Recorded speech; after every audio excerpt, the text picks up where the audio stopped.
عید غدیر کے اس پرمسرت موقع پر جماعت احناف اور جماعت بریلویہ کے لیڈر مولوی تاج شریعہ کے خاص شاگرد مفتی صوفی کلیم حنفی کے فرار،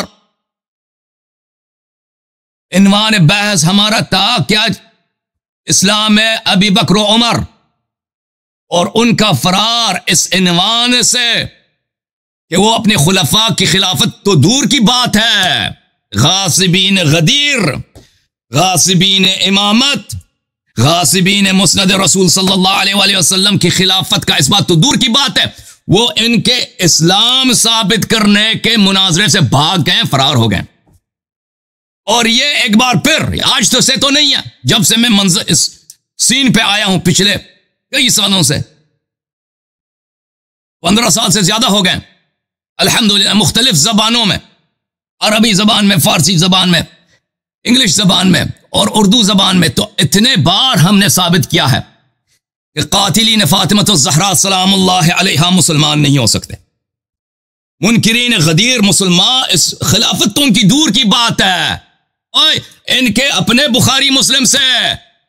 ہم ان کا عدم اسلام، ان کا الحاد، ان کا ارتداد ثابت کرتے ہیں بار بار، اور یہ انہوں نے مناظرے سے بھاگ گئے ہیں یہ لوگ، اور مناظرے سے فرار ہو گئے ہیں، حالانکہ انہوں نے بار قسم اٹھا کے بار بار وعدے کر کے کہ ہم 13 تاریخ کو آئیں گے، چیلنج بھی انہوں نے دیا، ہم نے قبول کی، ہم نے کیا شرط رکھا؟ گالی نہ دو بس، ٹھیک ہے نا، شرائط انہوں نے رکھی، ہم نے قبول کیا، ٹھیک ہے نا، اور بہت سارے نخرے کیے، سب ہم نے قبول کیا، ٹھیک ہے نا، موقع دیا بار بار کہ آ جاؤ گفتگو کرتے ہیں کہ اگر تجھے کوئی شکوہ ہے، تیری کوئی شکایت ہے، ان کے طرفدار بار بار کہ یہ 13 تاریخ کو ضرور آئے گا، 13 تاریخ کو ضرور آئے گا، 13 تاریخ کو ضرور آئے گا، 13 تاریخ کو یہ شخص بھاگ گیا۔ تو میرے محترم ناظرین، عید غدیر آپ کو بہت مبارک ہو، اور الحمدللہ رب العالمین، یہ فتح مبین اور یہ پیروزی کامل آپ سب شیعوں کو، سب مسلمانوں کو، احناف کو، بریلویوں، سب کو امیر المؤمنین علیہ الصلوۃ والسلام کے ولایت کے منکرین اور ناصبین کا مکالہ کرنا، یہ سب اہل اسلام کے لیے ایک بہت بڑا تحفہ ہے۔ شیعوں کے لیے یہ تحفہ اس لیے ہے کہ ان کا سر فخر سے بلند ہوتا ہے، احناف بریلویوں کے لیے یہ تحفہ اس طرح ہے کہ ان کو ہدایت ملتی ہے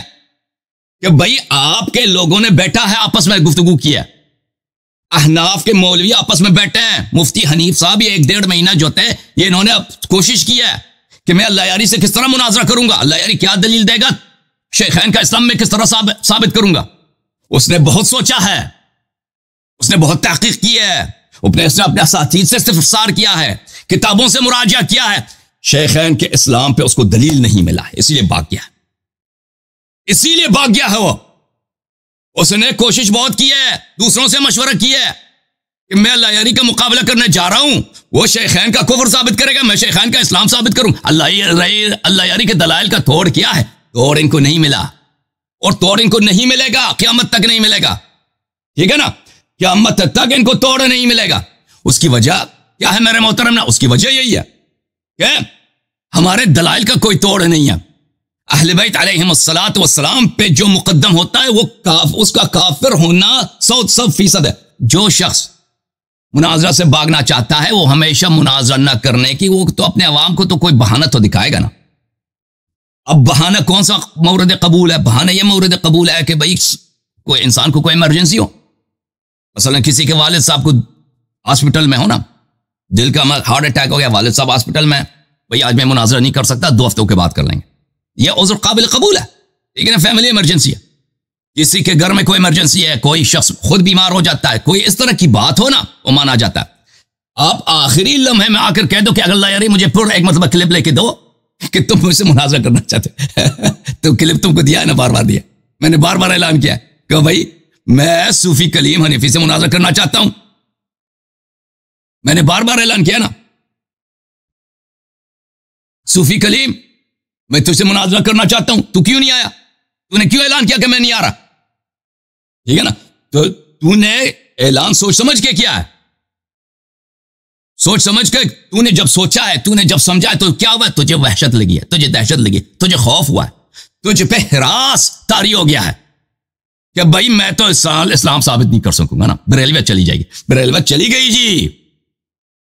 تمہارا نہ آنا اس بات کی واضح دلیل ہے کہ ان کا اسلام تم کبھی ثابت نہیں کر سکتے، ٹھیک ہے نا؟ اور ان کا الحمدللہ میں نے ان کے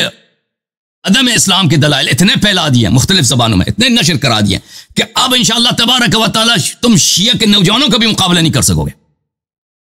شیعہ کے میٹرک پاس لڑکوں، میٹرک پاس کے چھٹی کلاس کے لڑکوں کا بھی مقابلہ نہیں کر سکو گے، جو میرے دلائل کو سنے گا، جو میری تقاریر کو سنے گا، جو میرے مناظرات کو سنے گا، ان کا بھی مقابلہ نہیں کر سکو۔ تمہارے بڑے سے بڑے تاج شریعہ بھی مقابلہ نہیں کر سکے گا، ہمارے چھٹے کلاس کے بچے کا مقابلہ نہیں کر سکے گا مناظرے میں، ٹھیک ہے؟ کیوں نہیں کر سکتے؟ کیونکہ ہمارے پاس دلائل اتنے محکم ہے الحمدللہ رب العالمین۔ تو آج سے کیونکہ صوفی کلیم نے بھاگ کر فرار ہو کر اپنے جماعت کے بطلان کا اس نے اعلان کر دیا، اور یہ اب ہم ان یہاں پہ احناف آتے رہے، بریلوی آتے رہے، کہا کہ اگر یہ نہیں آئے گا تو ہمارے پاس دوسرے علماء ہیں، کچھ دوسرے علماء کا نام لے رہے تھے، تو ہم انشاءاللہ تبارک و تعالی ویلکم کرتے ہوں کہ کل آ جاؤ، پرسوں آ جاؤ، ترسوں آ جاؤ، ٹھیک ہے نا؟ جب تم فوراً آ جاؤ، ایک ہفتے کے اندر آ جاؤ بھائی، تیاری کر لو اپنا۔ اور یہ نہیں آئیں گے، اگر آ بھی جائیں نا تو شکست کھا کر جائیں گے، ان کا بڑا کوئی نہیں آئے گا۔ چھوٹے گمنام مولیوں کو یہ کہہ دیں گے کہ تو جا کر مناظرہ کر، تاکہ اگر ان کو شکست بھی ہو نا تو یہ کہہ دیں کہ بھائی کوئی بڑی بات نہیں ہے، ان کا بڑا کوئی نہیں آئے گا،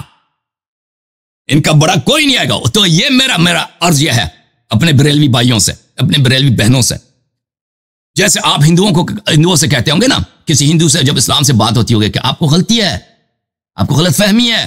آپ کے آبا و اجداد جس دین پہ گئے نا وہ غلط راستہ ہے، اصل راستہ تو اسلام ہے، بت پرستی یہ غلط چیز ہے، آپ اس کی پوجا کرتے ہو، چوہے کی پوجا کرتے ہو، بندر کی پوجا کرتے ہو، تم ہندو، تم گائے کی پوجا کرتے ہو، یہ سب خرافات ہیں، اصل نور اسلام ہے، قرآن ہے، شریعت دلائل یہ ٹھیک ہے نا؟ اسی طرح میں آپ سے کہتا ہوں، اپنے بریلوی بھائیوں سے، اپنے بریلوی بہنوں سے، اہل ہند کے مسلمانوں سے، اہل پاکستان کے اردو زبان مسلمانوں سے، بہنوں سے یہ کہتا ہوں کہ سن لو بھائی،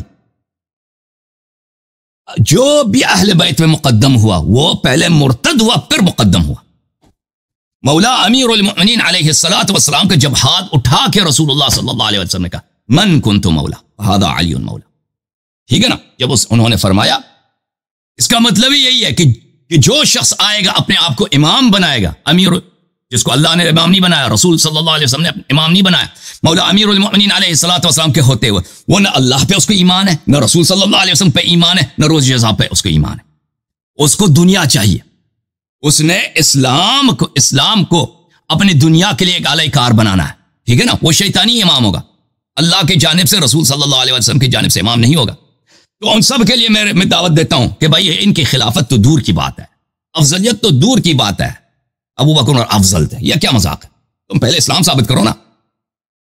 اسلام ثابت نہیں کر سکتے، تمہارے مولوی کے بعد دیگر بھاگ جاتے ہیں۔ پاکستان کے اتنے بڑے، ہند کے اتنے بڑے مولویوں کو میں نے اب کب سے دعوت دی ہے؟ یہ آصف جلالی، مولوی آصف جلالی کتنے سالوں سے شیعوں کو چیلنج کر رہا تھا، ٹھیک ہے نا؟ میں نے کہہ دیا اس تیرے شرط منظور ہیں، وہ مناظرہ کرتے ہو، ٹھیک ہے نا؟ کٹر سے کٹر تکفیریوں کو ہم نے کب، یہ فضل احمد چشتی بریلویوں کا بہت بڑا مناظر ہے پاکستان میں، بھاگے پھرتا ہے مجھ سے، منہ دکھانے کے لائق نہیں رہا، کب سے میں اس کو مناظرے کے چیلنج دے رہا ہوں کہ فضل احمد چشتی آ جاؤ، تیرے سارے شرائط منظور ہیں، کب مجھ سے مناظرہ کرو گے؟ بھائی یہ مناظرے کے لیے کبھی نہیں آئیں گے، ان کے اکابر کبھی نہیں آئیں گے، بلا لو اپنے، ان کو ٹیسٹ کر کے دیکھ لینا، یہ تو بھاگ گیا نا آپ کا، یہ گالی والا مولوی جو تھا، جوم جاؤ، پرواز کرو، کیوں فخر سے سر اٹھا، کیونکہ اللہ تعالیٰ نے تمہیں انتخاب کیا، صراط حق پر صرف تم ہو، صراط ایمان پر صرف کیا، کیونکہ اللہ تعالیٰ نے تمہیں انتخاب کیا، صراط حق پر صرف تم ہو، صراط ایمان پر صرف